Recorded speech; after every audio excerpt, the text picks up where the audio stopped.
Welcome back into the Sports Source. This segment brought to you by the good people at Madisonville Marine. When it comes to all things boats, Madisonville Marine is who you turn to. New boats, no wider selection in East Tennessee. Used boats, they come with warranties to back them up. Boating accessories and motors, good luck finding better prices anywhere. Madisonville Marine, Madisonville Marine, Madisonville Marine. Been saying it for about a decade here. And let me tell you, folks, if you don't believe me, go see for yourself or check out madmarine.com. You will become a believer in the Madisonville Marine selection, prices, customer service, all of it. Get down there and check them out. All right, back with Mike, Bob. Chuck is over at the YP board. We ranked the coaches in the SEC West in the last segment. This segment, we're going to take a look at the East Division. Of course, just to tell everybody, we got that started. For those who can't figure it out, that's alphabetical order, unless I've got something out of place over there. But who do we start with? Who's the best coach in the SEC East? Are we once again going with the oldest guy? I think he is. I think we are. How can you not be? Yeah, okay. Steve Spurrier has to go to the top then. Yes. What he's done, and I mentioned this briefly last week, what he has done at South Carolina, go ahead and you can put that a little closer to there you go. What he has done at South Carolina in many ways, in my view, is more impressive than what he did at Florida. I know he won a national championship. Yep, He won 6 straight conference or 6 titles, not 6 straight, but 6 titles at Florida. But South Carolina had a century of failure. Mm-hmm. You don't really get a feeling for how mediocre, if not downright bad, South Carolina was, unless you open a media guide and just look.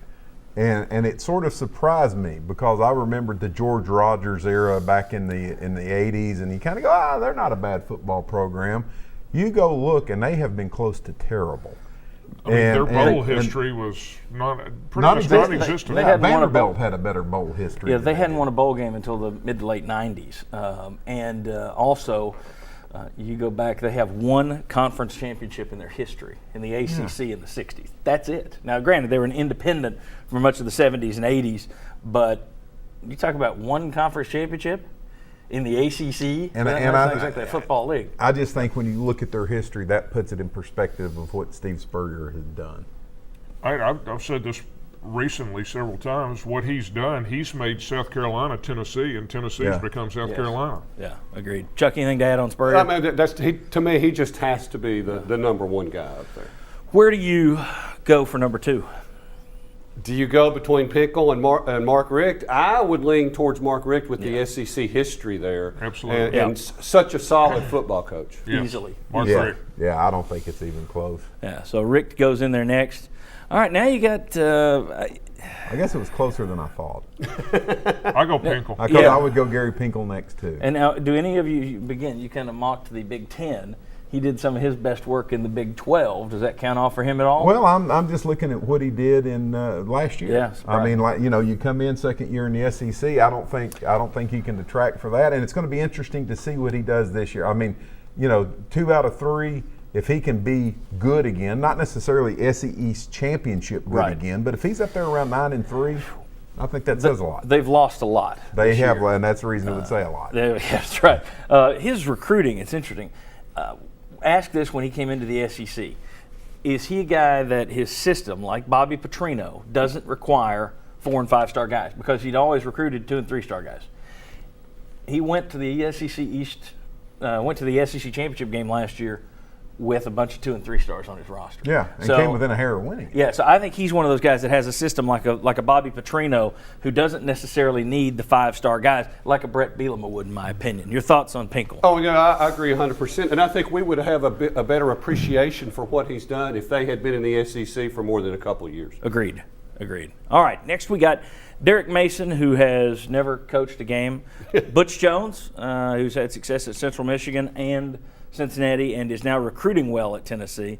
Will Muschamp, well, that's an interesting one. He was the hot shot coordinator everyone wanted. He inherited a dumpster fire and went 7-6 his first year, which wasn't bad considering what he was left. Next year, he's coach of the year at 11-2. Then he goes to 4-8 because there's injuries all over the place. He's the question mark in my mind. Then Mark Stoops, who's 1 year as a head coach, 2-10, but he's done a good job recruiting at Kentucky. Where do you go next? I'm going to go Butch Jones. I'm hanging my hat on his recruiting. You were in 2 games last year, won one of them, lost the other one, was a heartbreaker against Georgia. I like what Butch Jones does recruiting. I like what he did on the field, and I know people were mad during the stretch when they were just getting hammered, but I think he got about as much out of that team as you could last year, and you came within, that far of maybe going to a bowl game or covering a back out of the backfield before it ever got there going to a bowl game. So I'm going to go Butch Jones. Agreed, and again, you're looking at the 3 guys down there, Mason, Muschamp, Stoops, that have such a short or non-existent resume as a head coach. Butch Jones has won at Central Michigan, he's won at Cincinnati, and he's done a great job so far at Tennessee. Yeah, in terms of evaluating this as accomplishments as a head coach, I don't even think it's close. I mean, if you're talking about the best defensive coordinator, you give Muschamp a nod. But look at what someone has accomplished as a head coach, and it's not even close. But I will say this about Muschamp, because I think it's pretty obvious he's going to be the next guy. He did come within a game of getting into the SEC championship game, and if he'd have won that, playing for a national championship 2 years ago, if you could, I would bracket him and Butch Jones. I like what Butch Jones is doing for the future, but you can't deny that 11-2 and that close to the SEC championship, that's pretty good. Yeah, if you had to say that one of those Muschamp seasons, the 11-2 or the 4-8, was the aberration, I'm going to guess that the 4-8 was the aberration. That doesn't mean he'll be 11-2 every year, but he's closer to a winning coach than he is a bad coach. I think this year they're going to be a lot closer to 11-2 than they are 4-8. They got to keep counting on Kurt Roper, David Cutcliffe's old boy.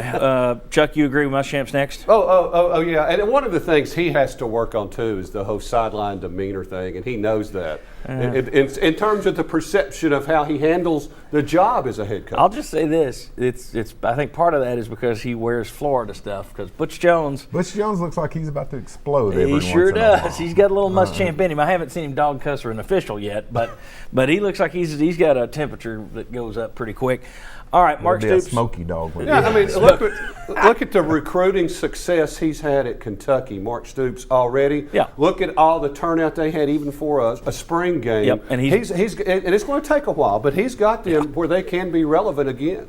I agree. And he's luring people from Ohio, which for years Kentucky has had to go into Ohio. I've always thought they need to attack Pennsylvania as well.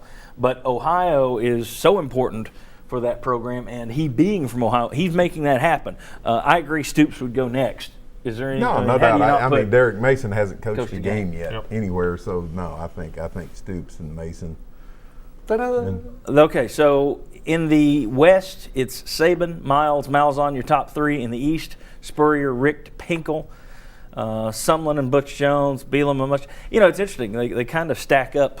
You got the 2 veteran greats up at the top. Right. The number, typically we think Mark Richt is kind of the second place team at Georgia, either to Florida or to somebody. Les Miles, always kind of the runner up to Bama a little bit. And it's interesting. Okay, when we come back, we are going to play athletic director. All right, we're going to take age into consideration. We're going to take NCAA history into consideration.